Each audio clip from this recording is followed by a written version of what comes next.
ഒരു ഐതിഹാസികമായ ഒരു സ്ത്രീ സമര ചരിത്രം ഇവിടെ ചേർക്കപ്പെട്ടിരിക്കുകയാണ്. 36 ദിവസം നീണ്ടു നിൽക്കുന്ന ഒരു സമരം സ്ത്രീകൾ നടത്തുന്നു എന്ന് പറയുന്നത് ഒരുപക്ഷെ ഈ കേരളത്തിൽ എന്നല്ല ഇന്ത്യയിൽ പോലും കേട്ടുകേൾവിയില്ലാത്ത ഒരു സമരമാണ്. വളരെ പ്രയാസകരമായ അങ്ങേയറ്റം ബുദ്ധിമുട്ടേറിയ ഒരു സാഹചര്യങ്ങളെയും പ്രതിസന്ധികളെയും ഒക്കെ തരണം ചെയ്തുകൊണ്ടാണ് നിങ്ങൾ ഇവിടെ ഈ സമരത്തിന് വന്നിരിക്കുന്നത്. വെയിലുകൊണ്ട് മഴ കൊണ്ട് പട്ടിണി കിടന്ന് സമരം ചെയ്യുകയാണ് എന്നുള്ളത് അത് ജീവിക്കാൻ വേണ്ടിയുള്ള സമരമാണ്. അത് ഒരുപക്ഷെ ഈ AC റൂമുകളിലും ചില്ലുമേടകളിലും ഇരിക്കുന്ന ഭരണാധികാരികൾക്ക് അതിന്റെ പ്രയാസങ്ങൾ മനസ്സിലാവില്ല. ഇവിടുത്തെ തൊഴിലാളികൾ അനുഭവിക്കുന്ന ദുരിതം, ഒരു നാടിനെ മുന്നോട്ട് നയിക്കാൻ എത്രമാത്രം പ്രയാസം അനുഭവിക്കുന്നുണ്ട് താഴേക്കിടയിലുള്ള ജനതകൾ എന്നുള്ളത്. നമ്മുടെ ആരോഗ്യരംഗം നമ്പർ 1 ആണ് എന്നതാണ് കേരളത്തിലെ ബഹുമാനപ്പെട്ട ആരോഗ്യമന്ത്രിയും കേരളത്തിലെ മുഖ്യമന്ത്രിയും നാൾക്കുനാൾ പറഞ്ഞുകൊണ്ടേയിരിക്കുന്നത്. ഈ നമ്പർ 1 ആക്കുന്നതിന് അഹോരാത്രം പണിപ്പെടുന്ന ഒരു വിഭാഗം ആരാണ് എന്ന് ചോദിച്ചാൽ അത് കേരളത്തിലെ ആശമാരാണ്. നിങ്ങൾ നടത്തുന്ന അധ്വാനം, നിങ്ങൾ നടത്തുന്ന സേവനങ്ങൾ ഒരു കൂലിയും പ്രതീക്ഷിക്കാതെ വലിയ വരുമാനങ്ങൾ കിട്ടുമെന്ന് യാതൊരു ആശയമില്ലാതെ ആശയറ്റ ആശമാരാണ് ഈ നാടിനെ സംരക്ഷിച്ചു മുന്നോട്ട് പോയിക്കൊണ്ടിരിക്കുന്നത് എന്നതാണ്. പക്ഷേ അവരുടെ ആശ പൂർത്തീകരിക്കാൻ അവർ മുന്നോട്ട് വെച്ച ഈ ഡിമാൻഡ് മിനിമം കൂലി 233 രൂപ കൊണ്ടൊരു ദിവസം ഒരു കുടുംബത്തിന് പുലരാൻ കഴിയില്ല എന്നുള്ള വളരെ വ്യക്തമായ കാഴ്ചപ്പാട്. ഞങ്ങൾക്ക് ജീവിക്കാൻ സാധിക്കുന്നില്ല, തങ്ങളുടെ കുട്ടികളെ പറ്റാൻ സാധിക്കുന്നില്ല, ഒരു രോഗം വന്നാൽ ചികിത്സിക്കാൻ സാധിക്കുന്നില്ല. പക്ഷേ 24 മണിക്കൂറും ഈ നാടിനു വേണ്ടി സേവനം ചെയ്യുന്നു. ഓരോ ദിവസവും വീടുകൾ കയറിയിറങ്ങി കണക്കുകൾ ശേഖരിക്കുന്നു. ഓരോ അസുഖങ്ങൾ എന്താണെന്ന് കണ്ടെത്തി ഹെൽത്ത് റിപ്പോർട്ട് നടത്തുന്നു. ഇവിടുത്തെ JPHന്മാർക്ക് വേണ്ടിയിട്ടുള്ള എല്ലാ സൗകര്യങ്ങളും ചെയ്തു കൊടുക്കുന്നു. ഇതൊക്കെ ചെയ്തിട്ടും നമ്മുടെ ഭരണാധികാരികൾക്ക് കണ്ണു തുറക്കുന്നില്ല.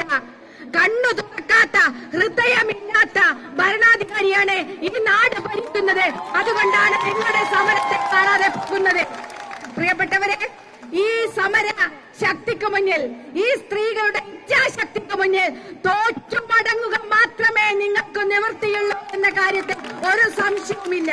നിങ്ങൾ തോറ്റുപോകും. ഇവിടെ പണിയെടുക്കുന്നവരാണ്, ഇവിടെ അധ്വാനിക്കുന്നവരാണ്, നിങ്ങളുടെ മറ്റ് സൗകര്യങ്ങൾ കണ്ട് ഇവിടെ നിൽക്കുന്നവരല്ല. അതുകൊണ്ട് തന്നെ ആശമാരുടെ ഈ പ്രധാനപ്പെട്ട മുദ്രാവാക്യങ്ങൾ അത് നിറവേറ്റാൻ ആവശ്യമായ പ്രഖ്യാപനത്തിൽ അതിന്റെ ചർച്ചയിലേക്ക് കടക്കാൻ നിങ്ങൾ തയ്യാറാകണം. ഇന്നലെയും ബഹുമാനപ്പെട്ട മുഖ്യമന്ത്രി പറയുമ്പോൾ വളരെ പരിഹാസത്തോടെ ഒരു തരത്തിലും ഇത് അനുകൂലമായ സമീപനമാണ് എന്ന് നമുക്ക് ആ വാക്കുകളിൽ നിന്ന് കേട്ടിട്ടില്ല.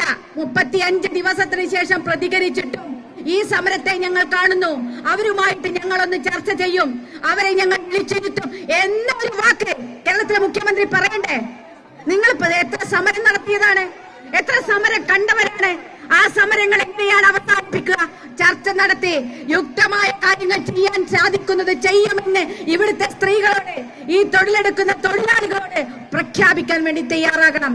അങ്ങനെ പ്രഖ്യാപിക്കുന്നത് വരെയുള്ള സമര പരിപാടികളുമായിട്ടാണ് പോകുന്നത്.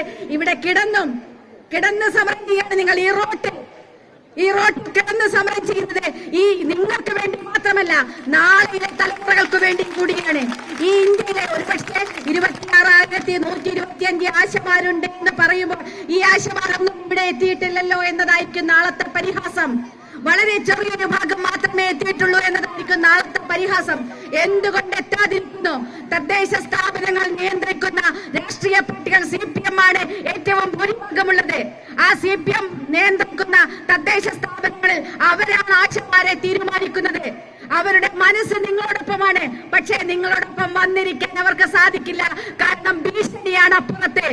ആ ഭീഷണിയാണ് നടന്നുകൊണ്ടിരിക്കുന്നത്. ആ ഭീഷണിയെ അതിജീവിച്ചത് കൊണ്ടാണ് ക്ലാസ് വെച്ചിരിക്കുന്നത്. എത്ര ട്രെയിനിങ് കിട്ടിയിട്ടാണ് നിങ്ങൾ ഈ പണിയെടുക്കുന്നത്? കോവിഡ് കാലത്ത് നിങ്ങൾ എത്ര ട്രെയിനിങ് കിട്ടിയിട്ടാണ് നിങ്ങൾ പണിയെടുത്തത്? ഇപ്പോഴെവിടുന്ന് വന്നു ഒരു ട്രെയിനിങ്? അത് നിങ്ങളുടെ സമരത്തെ പൊളിക്കാൻ വേണ്ടിയിട്ടാണ്. അതുകൊണ്ട് പ്രിയപ്പെട്ട സഹോദരിമാരെ, ആശമാരെ, നിങ്ങൾ തളർന്നു പോകരുത്. ഈ പോരാട്ടം മുന്നോട്ട് കൊണ്ടുപോകണം. ഇന്നല്ലെങ്കിൽ നാളെ നിങ്ങളുടെ പോരാട്ടം വിജയിക്കുകയും തന്നെ ചെയ്യും. അത് ചരിത്രത്തിൽ എഴുതിയിട്ടുക തന്നെ ചെയ്യും. അതുകൊണ്ട് പ്രിയപ്പെട്ട ഈ സഹന സമരം നടത്തുന്ന എന്റെ എല്ലാ പ്രിയപ്പെട്ട സഹോദരിമാരെയും ഹൃദയത്തോട് ചേർത്ത് വെച്ച് അഭിവാദ്യം ചെയ്യുന്നു. നിങ്ങളുടെ പോരാട്ടത്തോടൊപ്പം